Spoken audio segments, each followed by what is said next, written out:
18 साल से सरकार चल रही है, 22,000 घोषणाएं की हैं। मंडला जबलपुर की जो सड़क है 10 साल से बन रही है, 10 साल से। मेरे ख्याल से 225 महीनों की सरकार है और 250 घोटाले हैं। हर स्तर पर घोटाला। तो बेचारा परीक्षा देता है, परीक्षा में पास भी हो जाता है, लेकिन नियुक्ति नहीं होती, क्योंकि घोटाला हो जाता है, सब कुछ बंद हो जाता है।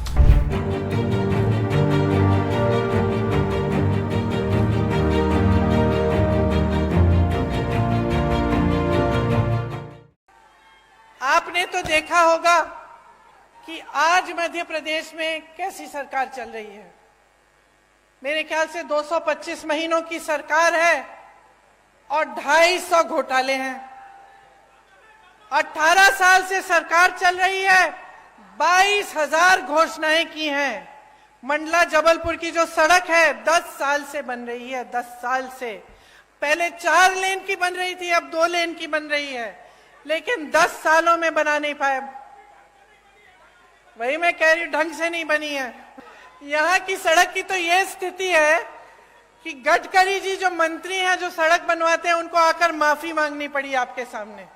ये बात है, आप सोचिए। इतने सारे घोटाले, बच्चों के पोषण में घोटाला, मिड डे मील में घोटाला, सर्व शिक्षा अभियान में घोटाला, स्कॉलरशिप में घोटाला, भर्ती परीक्षाओं में घोटाला। तो बच्चों का भविष्य क्या है? आप बताइए बहन, आप ऐसे कर रही हैं, क्या भविष्य है? आप अपनी बच्चों के लिए मेहनत करती हैं कि नहीं? मेहनत करती हैं, मेहनत से उनका पालन पोषण करती हैं। तमाम दुनिया भर की समस्याएं होती है, लेकिन माँ बाप क्या चाहते हैं कि बच्चों की परवरिश ठीक ढंग से हो, बच्चे आगे बढ़े। लेकिन आपको अंधकार ही अंधकार दिख रहा है। जब आपके स्कूल में पोषण पर घोटाला हो रहा है, जब स्कॉलरशिप पे घोटाला है, जब भर्ती की परीक्षाओं में घोटाला है, तो बेचारा नौजवान करे क्या? स्कूल करता है, पढ़ाई करता है, अच्छे अच्छे अंक भी लाता है, आगे जाकर फीस भरता है, ट्यूशन करेगा, भर्ती परीक्षा के लिए तैयारी करेगा बेचारा। माँ बाप कभी कभी घर से बाहर भी भेज देते हैं, दूर कहीं पे ट्यूशन सेंटर में, किसी शहर के अंदर की, जा बेटा पढ़ ले, अच्छा भविष्य बनेगा। और फिर क्या होता है? उसमें घोटाला हो जाता है, हर स्तर पर घोटाला।